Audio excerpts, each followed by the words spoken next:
I want you to imagine that you travel to a brand new place that you've never been before. You don't know anybody there. And the first thing that happens when you meet someone new is that they basically say to you, you should stop doing what feels natural to you. I think that would be pretty unsettling and jarring. And that's the experience of what it's like to be a person who is feeling shy and is told not to be shy in one way or another. Hi, I'm Melissa. I am a former therapist and a current stay-at-home mom, and I am passionate about attachment, mental health, spirituality, intentional living, and parenthood. And if those 5 things seem maybe a little disconnected, to me they are not. To me, there is a clear link between all 5 of those things, and that's what I'm here to talk about. Today, in particular, I'm here to talk about the attachment science behind shyness, why it's evolutionarily appropriate, and why we don't want to get in the way of shyness, and why in our culture it would be helpful if we reframed and understood what it actually was, because what we don't realize is that we're actually doing more harm than we are good by intervening in the ways that we think that are best for a child who is shy. I know a lot about shyness, not just from a professional experience, but also as a person who is shy. And I'm also a mother of a toddler who can be shy too in unfamiliar situations. So my own experience, I have many examples, but I have one in particular that I remember viscerally of being about 7 or 8 years old and being around the dining room table with some extended family members who I knew, but not well enough to feel completely comfortable because I saw them maybe just on big holidays. So I'm sitting there, I'm feeling shy, but I'm okay, sitting there listening to everybody. And someone looks at me and kind of does a little elbow and is like, "Oh, Melissa, wow, you're so talkative today." And I just remember the shame. I think I've carried that shame my whole life. Not to fault that individual, but we think that we are drawing someone in when really we're kind of doing the opposite. We're making them feel bad about themselves, that they've done something wrong. When what attachment science tells us is that it's actually for that person's benefit to be shy. And that's what we're going to get into today. What do we think of as shyness in our culture?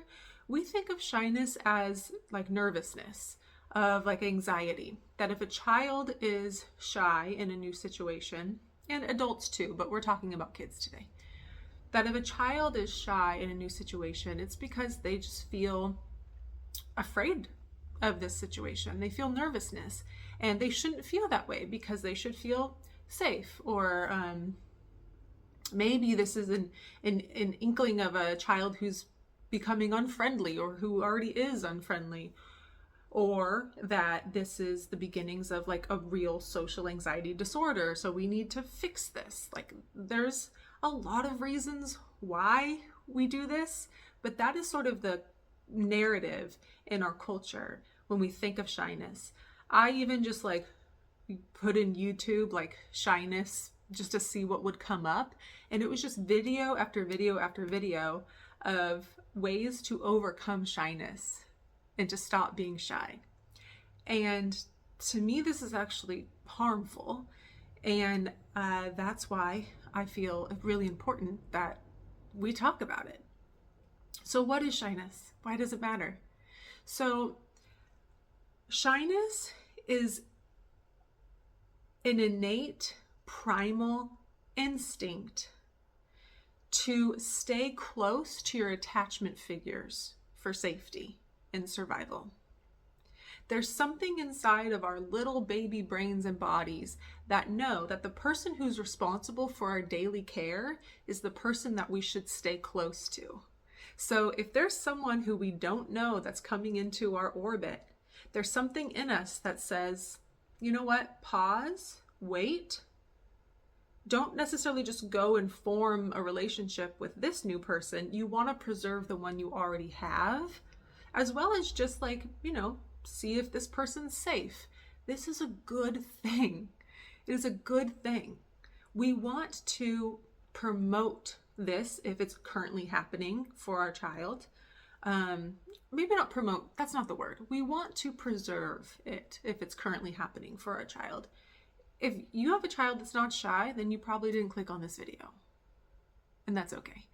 If there is a child in your life that's not shy, you don't need to push them to be shy.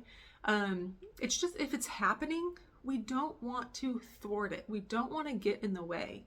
That's one of the biggest things in attachment for me personally, professionally as a former therapist, and as like a mother and as a citizen of this world.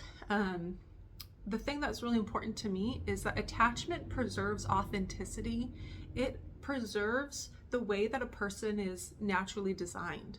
When we cut off attachments, then a person doesn't feel safe, and then they stop being themselves. And that's when it becomes really dangerous. And we have all these symptoms that we're seeing in today's society, from depression and anxiety to like violence, whether that's violence to other people or violence to yourself, like,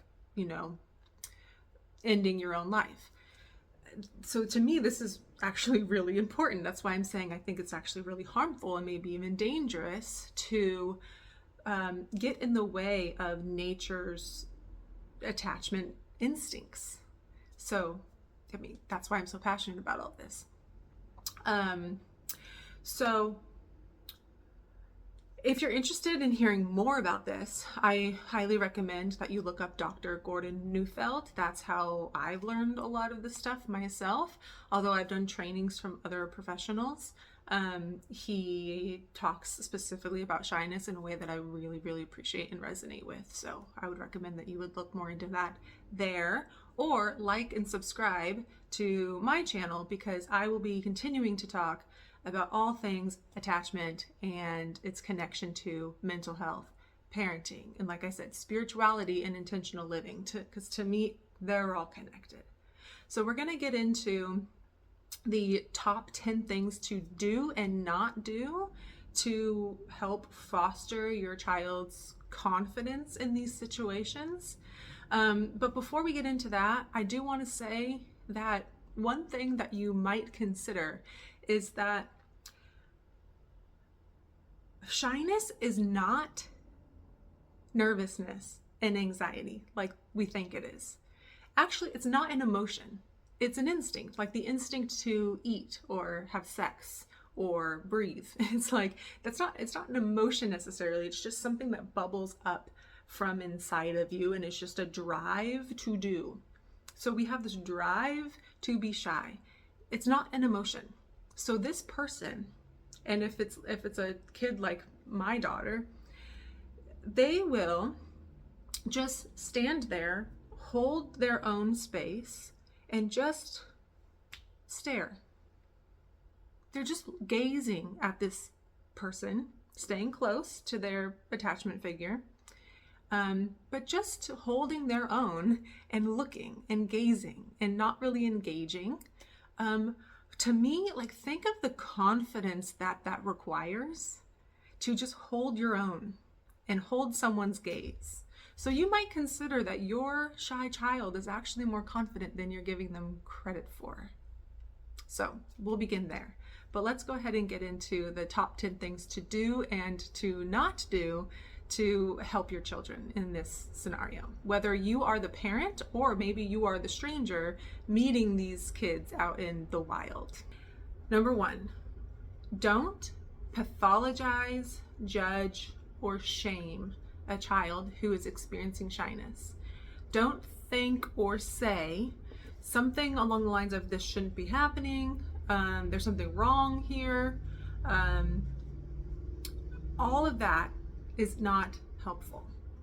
What to do is to see it as a good thing, to accept it, to normalize it and maybe even celebrate it.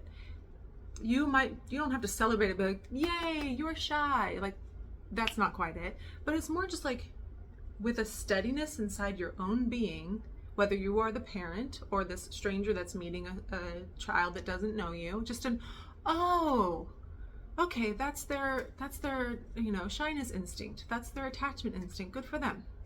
Don't make comments about the way the child is being or presenting. Don't say things like, oh wow, you're really shy, or don't be shy, or why aren't you smiling, or whoa, what a stare, or oh, she's so unbothered. Don't say things like, oh, it's just me, you don't need to be shy. Just don't make a comment. If you're the parent in that situation and someone says something like that, then respond in a way that's authentic to you and also is honoring the instinct. So you might say something like, oh, she's just taking her time, or oh, she's not familiar with you enough yet to interact.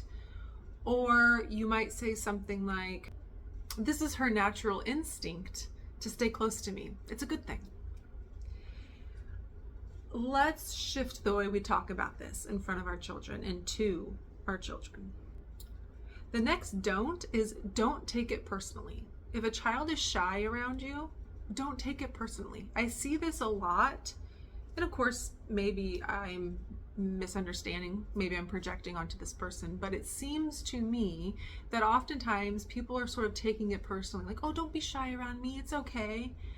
As if you are taking it on as if this child is afraid of you. Remember, a shyness is an instinct, it's not an emotion. They're not afraid of you. And it's a good thing that they want to stay close to their primary attachment figures. So what you should do in this situation is check your own discomfort. Check in with yourself if you are projecting onto this baby or this child of any age. It's your responsibility to check in with your own cultural conditioning and see, do I feel uncomfortable if someone is just staring at me, even if it's a baby? And if you do, check in with that. Why is that? Is it because your own shyness instincts were thwarted and you've become like a people pleaser, for example? I don't know. But I think we're conditioned in our culture to be overly friendly, and that brings us to the next one. Don't be over friendly. Our culture is not natural. It's not natural. We're not normal in our culture, the way that we function and the way that we interact. That's one of the reasons why I'm really passionate about attachment, because I think if we were to have healthy attachments, secure attachments as a society, then our culture would normalize again and would just function in a more healthy way. Being overly friendly is, for lack of a better term, like a trauma response. Like, hear me out. Overly friendliness is like akin to codependency and people pleasing. Like, what about if we were to just, when we meet someone for the first time, especially a small child who it's imperative for their survival on a cellular biological level to maintain their attachment relationships with their primary caregivers, why don't we just smile and wave and say, it's nice to meet you? You know, we say it's nice to meet you to adults. I think it would be so sweet and so loving as a society is if we met a little baby and all we said was, wow, it's really nice to meet you. And then kind of just leave it at that. The next don't is to don't touch a child you don't know. Don't invade their space. Again, this is cultural. Maybe in other cultures it's sort of different. I don't know. I'm speaking from a kind of like American, Western, industrialized, whatever culture, you understand. We have this thing in our culture with babies. I think it's less so now than it used to be, but it still happens, of kind of just invading a baby's space. I actually would say that this is something that I see also from like Latin American cultures, since my baby is biracial, so she has that in her background. I see that happening, and I see her response, and her, like, it's like, don't touch me. To me, that's so natural and normal for her to want to be greeted differently from someone she doesn't know. Like, take your time, attune to this baby. Do they want to be touched or not? As the parent, what you can do is tune in as you're tuning into your baby. If they don't want to be touched, then obviously hold them a little closer, create more space. If you feel like you have to say something to this person, then do that. But just allow there to be space between a baby or a young child that's experiencing shyness and an unfamiliar situation. Give them time, give them space. Don't expect friendliness from a young child either, if this is an unfamiliar situation. Again, I think this brings us to the expectation that we have in our culture to be very friendly or overly friendly. That it's somehow rude if a child is not friendly to a stranger, if they don't wave. I see this a lot, even in my own family, of like, oh, wave, say hi. And you can tell the child is like, no thanks, I don't want to. If you can, I guess this brings us to a do, you can model that behavior, but don't expect that from them until they're ready. So what we do, we give them space, we give them empathy, we model the behavior that we want to see, we give them warmth, we give them patience. The next don't is, don't address a child first or more than you're addressing the caregiver. I see this happen all the time. It's like a stranger will walk up to us, my daughter and I, and they'll just immediately talk to her. That's like red flag. It's talk to the parent, engage the parent in conversation, feel out how the baby is responding or the child is responding, and then engage the baby a little, or the child a little bit. It's important to give more of your energy, so to speak, to the adult. That's something that helps a child feel more safe. So the do is to lead with the adult and say hello to the child, like I said before. Hi, nice to meet you. But you don't need to push yourself onto them. And that brings us to the next don't. Don't push yourself onto them, and don't push them. Don't push a child who's experiencing shyness into a situation, into saying hello, into going closer when clearly they don't want to. How they internalize that, and the internal working model that will start to develop if this is chronic, is that there's something wrong with them, and they will begin to feel alarm, which can turn into social anxiety and they get older, or it turns into shame, which, I think most of us have some understanding of what shame is or feels like, and it's like, one of the worst emotions and sensations, and it's completely unnecessary because they're not doing anything wrong. And we have to completely embody that and know that in our bones, that they're not doing anything wrong, and then we won't give them the message that they are. If you do want a child to sort of engage in a situation, though, what you can do, rather than pushing them, is give them a job to do. Children love to be in charge of something. So just notice, tune into them. Are they willing to take a role or a job here? Like, for example, you're at someone's house, you're at a friend's house, and you're like, oh, we really need someone to turn on the light in the other room or whatever, like, they just want to go and they want to push the button, like give them something to do, and that might open them up over time when they're ready. You also want to be playful and notice what the child is kind of naturally interested in, and let that be sort of your guide to opening them up if that's what you're looking for. Playfulness, like it could be, singing a song or something, or like, let me give you a really good example. I have a friend who the first time she met my daughter, what she did was she just kind of got a little smaller, and she kind of looked at her and gave her a little smile and a little wave, hi, and she took her time, and then she noticed that my daughter was holding onto a teddy bear, and she just acted playful and was noticing what my child was kind of naturally interested in. And she looked at the teddy bear and she said, hi bear, hi, it's nice to meet you, bear, what's your name? And rather than talking to my daughter, she was talking to the bear. She was being playful. She was doing what my daughter was interested in, and she was like letting there be some space and time by like talking to the bear and not my daughter feels so comfortable with this friend in a way that she doesn't even with some of my family members. Like, my daughter doesn't necessarily care about bloodlines. She cares about how she's being treated and how she feels, and like the energy in between, her and someone else.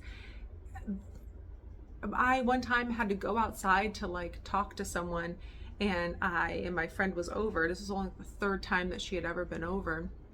And I asked my daughter, like, do you want to go outside with me or do you want to stay in here with her? And she said, I want to stay in here with her. That blew my mind. My daughter would not say that for like half of the people that we see on a regular basis.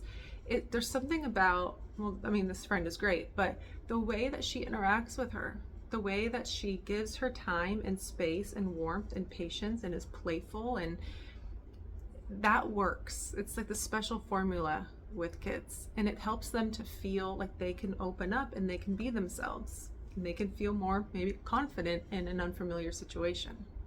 To the last don't and do. Don't leave them in an unfamiliar situation where they are likely to feel shy for too long or too often. What can occur if this is chronic, like they are often without you or whoever their other primary, attachment figures are. It doesn't have to just be one parent. It could be multiple parents. It could also be extended family. If they are very often in unfamiliar situations without their people, without their secure bases, then that can be detrimental, and that can start to bring on that alarm emotion that can turn into social anxiety as they get older. So don't do that. Do the best you can to not have that happen very frequently and have it not go on for very long. Like maybe it happens for like 1 minute, but then you're right there. For example, like if they go to school, it's like their first week of school and they're feeling shy. Don't have, your cousin's friend drop them off at school, someone they've only met once or twice. Like, make sure that it's you. You're the one to be there during that transition. That'll be really helpful. So I gave you a do. I guess this is an additional do, because I also wanted to say that do let them be more shy one day than they are the next. Like, let's say they already sort of have a relationship with someone and they see them again a couple weeks later and they're shy all over again. Like, allow that to happen. Again, don't take it personally. Don't push them. They're a dynamic human just like you and me. They're complex. They're allowed to have days where they feel one thing and not another, and honor what's happening for them and their instincts. Just tune into them and what they need, and trust their nature. They were made this way and designed this way for a reason. The bottom line is we want to preserve and protect this instinct for our children. Dr. Gordon Neufeld says, and I'm going to read this, if we preserve the instinct of shyness, that instinct will fulfill its noble mission of protecting the attachments a child most needs to become fully human and humane. I think that's absolutely beautiful. And it's talking about the noble mission, the noble purpose of shyness. God, or the God of your understanding, put this instinct in your child for a reason. And if you're an adult who either feels shy sometimes yourself, or you remember being shy as a kid and maybe it was you were shamed or pushed for some reason, I want that to land for you too, even as an adult. That experience that you have, that instinct, has a purpose. And as Gordon Neufeld says, a noble mission to take care of you. So my hope is that we rewrite this narrative and we protect and preserve these instincts for ourselves. And please know that the natural consequence of protecting attachment relationships is that a child will then feel seen and safe and known, and they will just be confident naturally. They will just blossom from where they stand, no matter where they are. So you don't have to build a child's confidence. You just have to not knock it down because it's already there. They just need to feel safe and known and loved and enveloped by you. Just remember that our babies are divine forces of nature. Trust them. It's so worth it. Thanks for listening.